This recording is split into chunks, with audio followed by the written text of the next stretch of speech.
Salut à tous, aujourd'hui sur JCN en français, retrouvez l'interview exclusive de Pascal Sergent, grand nom de la littérature française, qui va nous parler de son amour éternel pour la légendaire course Paris-Roubaix, mais aussi de ceux qui ont contribué à faire briller son nom. C'est parti.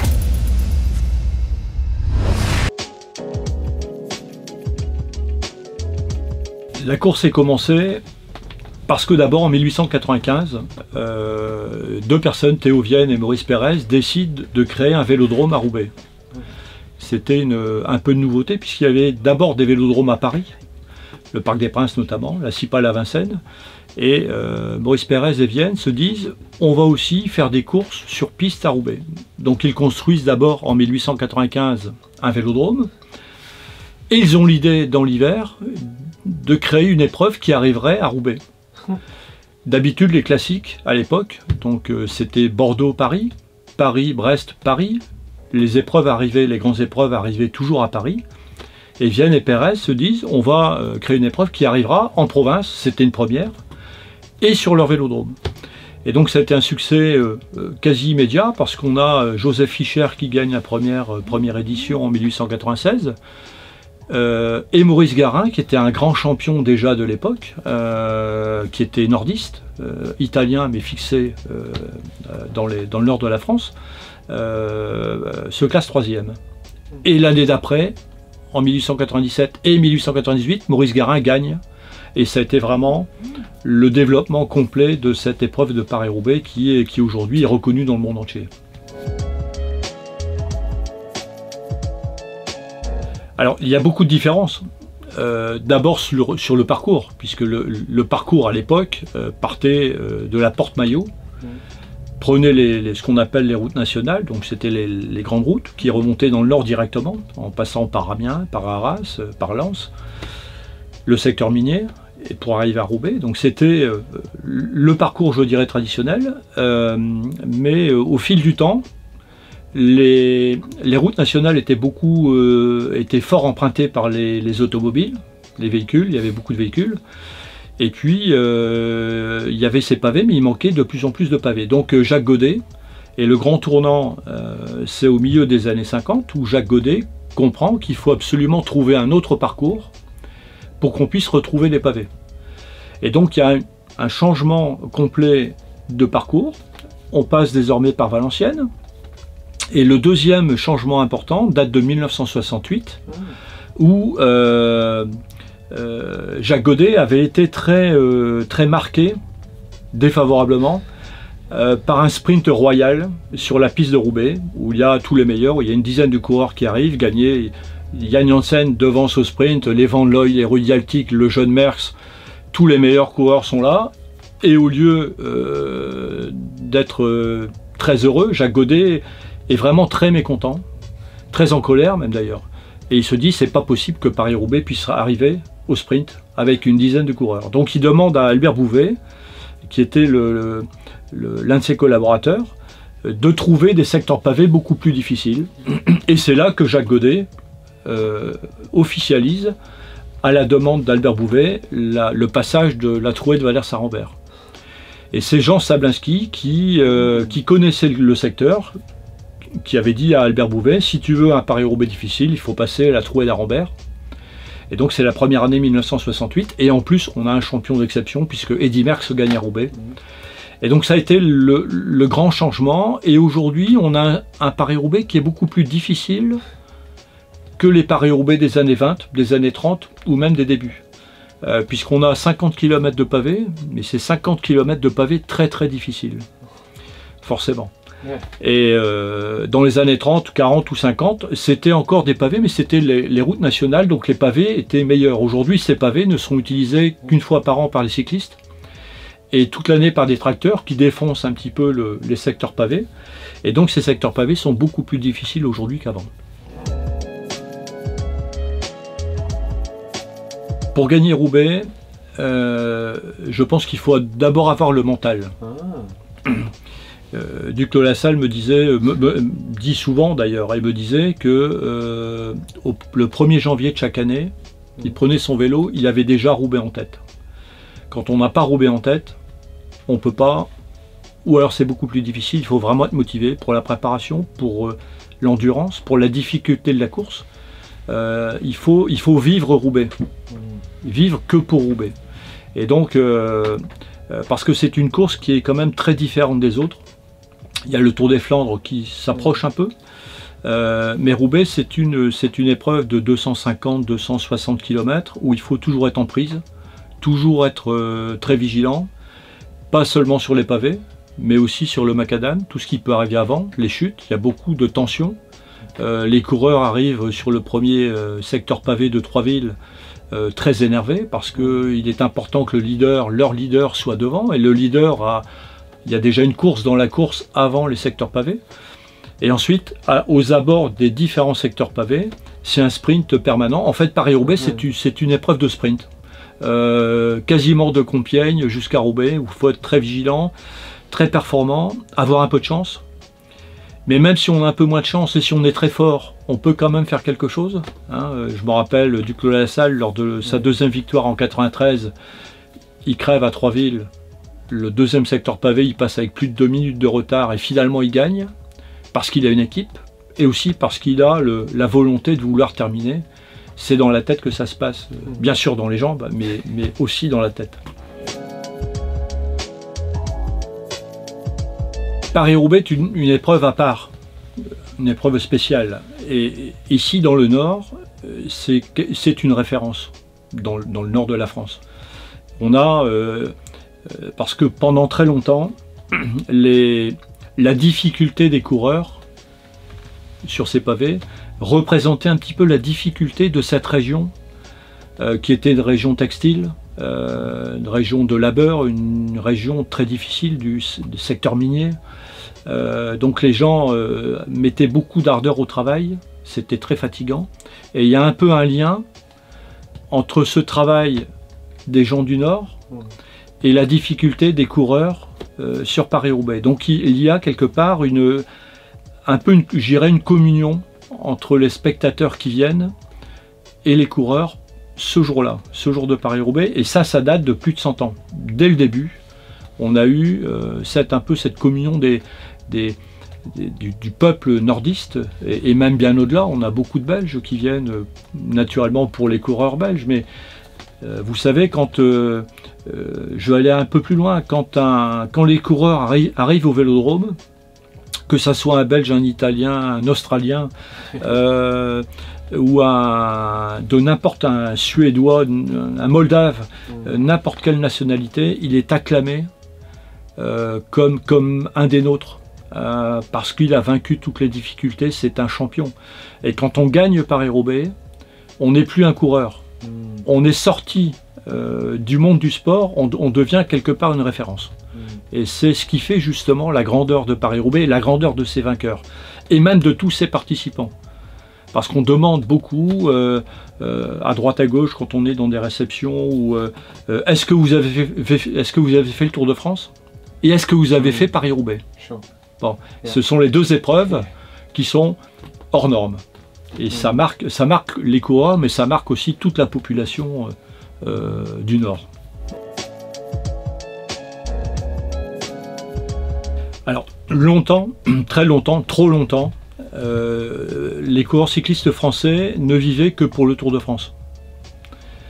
Ils axaient leur saison sur le Tour de France, que ce soit pour gagner une étape ou pour aider un leader. Et ça a un peu évolué parce que aujourd'hui on a depuis une vingtaine d'années, une trentaine d'années, beaucoup de jeunes coureurs français qui veulent participer. Avant c'était une punition quelque part de devoir participer à Roubaix, et généralement ils faisaient leur travail jusqu'à Valenciennes, jusqu'au ravitaillement, puis ils bâchaient, ce qu'on dit, ils bâchaient, donc ils arrêtaient, ils abandonnaient au niveau du ravitaillement. Aujourd'hui, et c'est la raison pour aujourd'hui, les coureurs veulent participer, les Français, et veulent terminer. On le voit d'ailleurs, et Paris-Roubaix, l'une des rares épreuves, d'abord c'est la seule épreuve qui arrive sur un vélodrome, mais aussi c'est l'une des rares épreuves où on a des coureurs qui terminent à une demi-heure, ou à 40 minutes.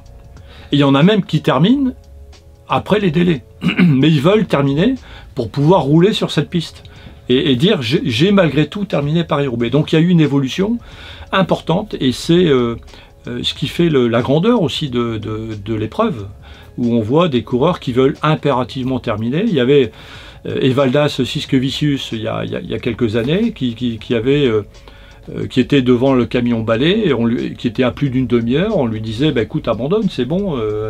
Et il a voulu absolument terminer. Il a terminé hors délai, mais il l'a terminé parce que c'était Paris-Roubaix. Et on ne voit ça qu'à Paris-Roubaix. On ne voit pas ça dans les autres épreuves. Il y a la volonté de participer, et que ça soit des Français ou bien sûr des Belges, ou même maintenant le cyclisme est mondialisé. Donc des Australiens, bien sûr, des Anglais, qui viennent et qui veulent terminer Paris-Roubaix en disant « j'ai terminé Paris-Roubaix ». C'est aussi une référence.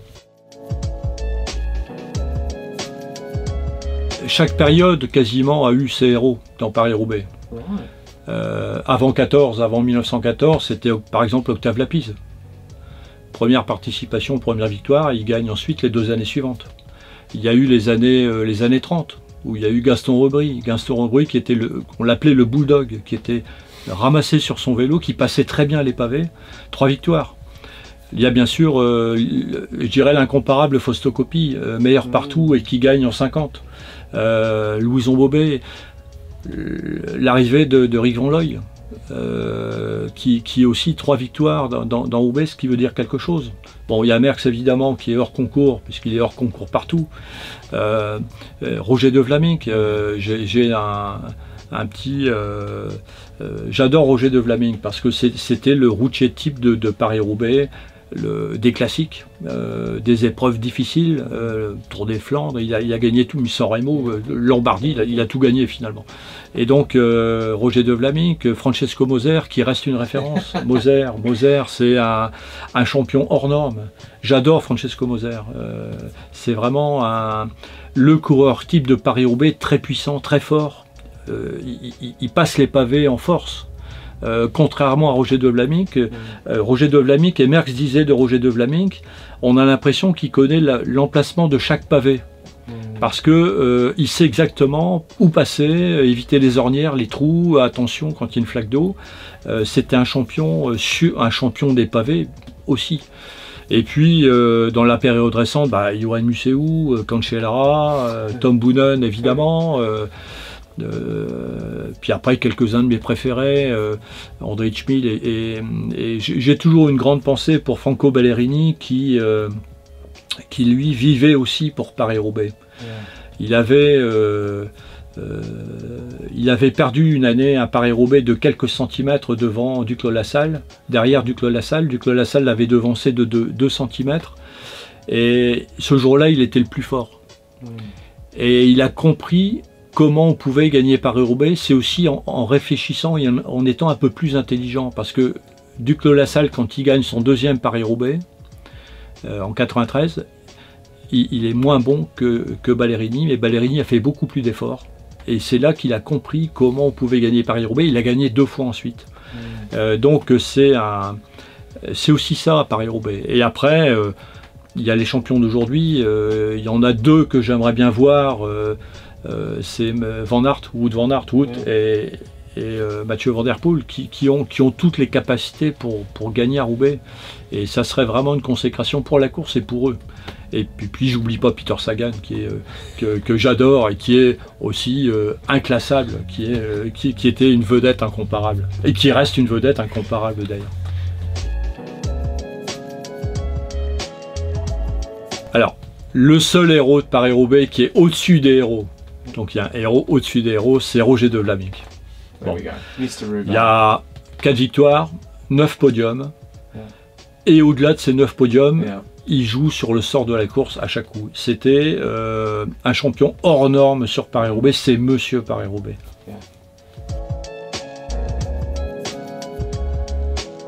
C'est une question difficile, parce que il faut plein de facteurs pour gagner à Roubaix, pour se donner les moyens de gagner à Roubaix.